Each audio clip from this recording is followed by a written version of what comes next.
کیا آپ جانتے ہیں کہ حضرت آدم علیہ السلام زمین پر سب سے پہلے کس جگہ آئے؟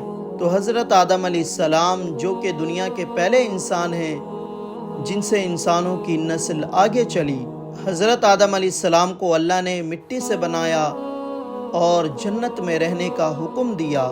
پھر ان کے لیے حضرت حوا کو بنایا۔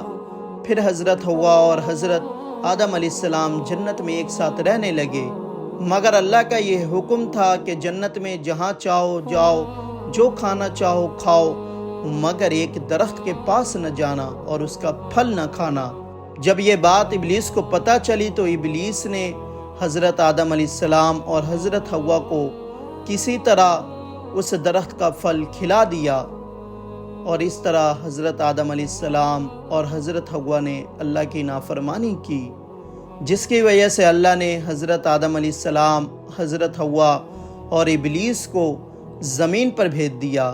روایت میں آتا ہے کہ جب حضرت آدم علیہ السلام کو آسمان سے زمین پر بھیجا گیا تو حضرت آدم علیہ السلام ہندوستان کے سراندیپ نامی جزیرے پر اترے، اور حضرت حوا کو جدہ اور ابلیس کو بصرہ سے کچھ میل دور دمشتیان کے مقام پر اتارا گیا۔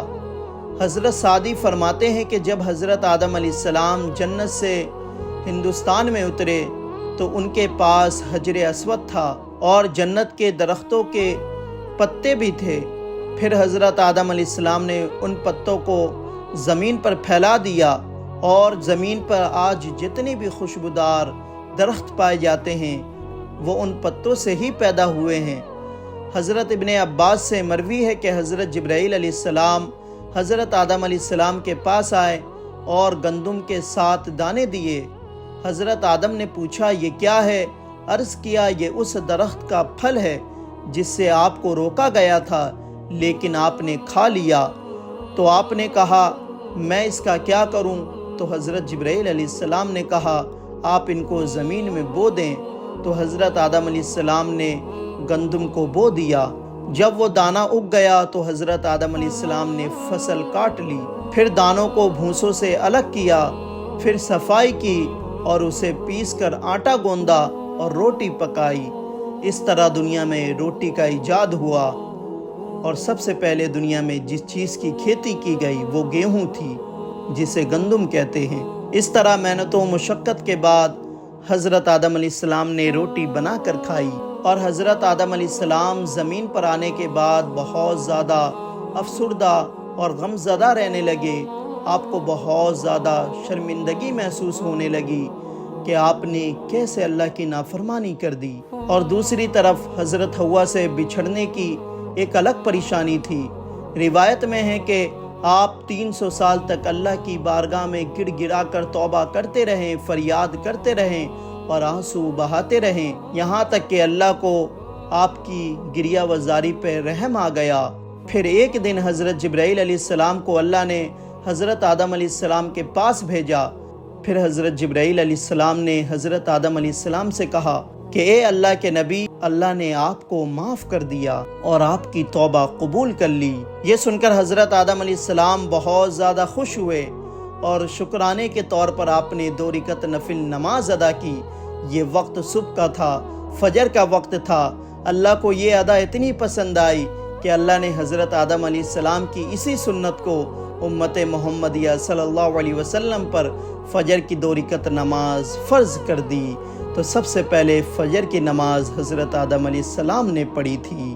پھر حضرت جبرائیل علیہ السلام حضرت آدم علیہ السلام کو اپنے پروں پر بیٹھا کر مکہ لے آئے، جہاں حضرت آدم علیہ السلام نے کعبہ شریف کی بنیاد رکھی اور حجر اسود کو کعبہ شریف کی دیوار میں لگا دیا۔ پھر آپ نے کعبہ شریف کا طواف کیا۔ طواف کرنے کے بعد حضرت جبرائیل علیہ السلام انہیں جبل عرفات پر لے گئے، جہاں حضرت حوا تشریف فرما تھی، لیکن بہت دن کی جدائی کی وجہ سے، بھوک و پیاس کی وجہ سے اور اتنی پریشانی تکلیف کی وجہ سے دونوں کے جسم بدل گئے تھے۔